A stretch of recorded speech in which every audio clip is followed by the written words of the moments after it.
विजया एकादशी व्रत कथा।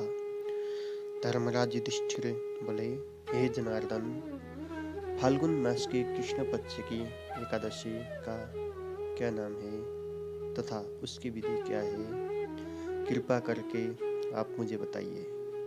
श्री भगवान बोले, हे राजन, फाल्गुन मास के कृष्ण पक्ष की एकादशी का नाम विजय एकादशी है। इसकी व्रत के प्रभाव से मनुष्य को विजय प्राप्त होती है।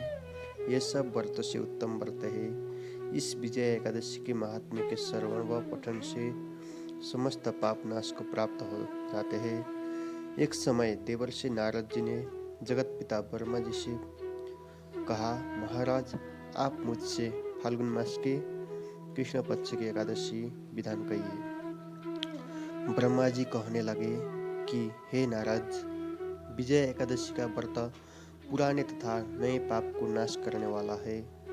इस विजय एकादशी की विधि मैंने आज तक किसी भी मनुष्य को नहीं बताया। यह समस्त मनुष्यों को विजय प्रदान करते हैं। त्रेता युग में मर्यादा पुरुषोत्तम श्री रामचंद्र जी को जब 14 वर्ष का वनवास हो गया था, तब वे श्री लक्ष्मण तथा सीता जी सहित पंचवटी में निवास करने लगे। यहाँ पर दुष्ट रावण ने जब सीता जी का हरण किया, तब इस समाचार से श्री रामचंद्र जी तथा लक्ष्मण अत्यंत व्याकुल हुए और सीता जी की खोज में चल गए। घूमते घूमते जब वे मरणासन्न जटायु के पास पहुंचे, तो जटायु उन्हें सीता जी का वृत्तांत सुनाकर स्वर्गलोक चला गया। कुछ ही आगे जाकर उनकी सुग्रीव से मित्रता हुई और बाली का वध किया। हनुमान जी ने लंका में जाकर सीता जी का पता लगाया और उनसे श्री रामचंद्र जी और सुग्रीव की मित्रता का वर्णन किया।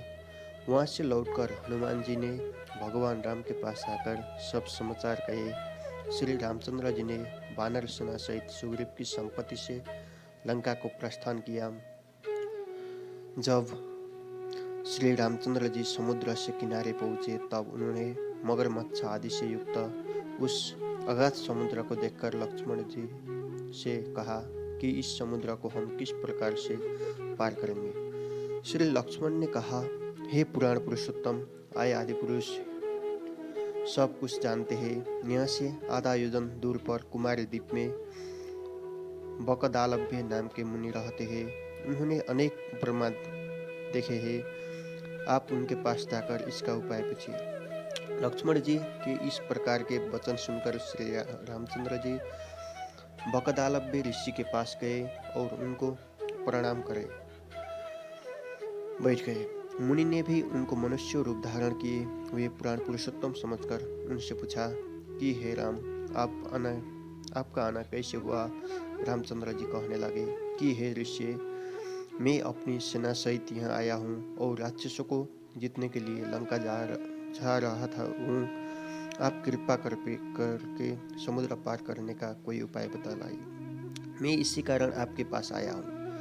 बकदालभ्य ऋषि बोले कि हे राम, फागुन मास के कृष्ण पक्ष की एकादशी का उत्तम व्रत करने से निश्चय ही आपकी विजय होगी। साथ ही आप समुद्र भी अवश्य पार कर लगे। इस व्रत की विधि यह है कि दशमी के दिन सोना, चांदी, तांबा व मिट्टी का एक घड़ा बनाए। उस घड़े को जल से भरकर तथा 5 पल्लव रख वेदिका पर स्थापित करें। उस घड़े के नीचे शतनजा और ऊपर जो रखे, उस पर श्री नारायण भगवान की स्वर्ण की मूर्ति स्थापित करें। एकादशी के दिन स्नान आदि से निवृत्त होकर धूप दीप नैवेद्य नारियल आदि से भगवान की पूजा करें। तत्पश्चात घड़े के सामने बैठकर दिन व्यतीत करें और रात्रि को भी उसी प्रकार बैठे रहकर जागरण करें। द्वादशी के दिन नित्य नियम से निवृत्त होकर उस घड़े को ब्राह्मण को दे। हे राम, यदि तुम भी इस व्रत को सेनापतियों सहित करोगे तो तुम्हारी विजय अवश्य होगी। श्री रामचंद्र जी ने ऋषि के कथनानुसार इस व्रत को किया और इसके प्रभाव से दैत्यों पर विजय पाई। अतः हे राजन, जो कोई मनुष्य विधिपूर्वक इस व्रत को करेगा, दोनों लोकों में उसकी अवश्य विजय होगी। श्री ब्रह्मा जी ने नारद जी से कहा था कि हे पुत्र, जो कोई इस व्रत को महात्म्य को पढ़ना व सुनता है, उसको वाजपेय यज्ञ का फल प्राप्त होता है। विजय एकादशी महात्म्य संपूर्णम।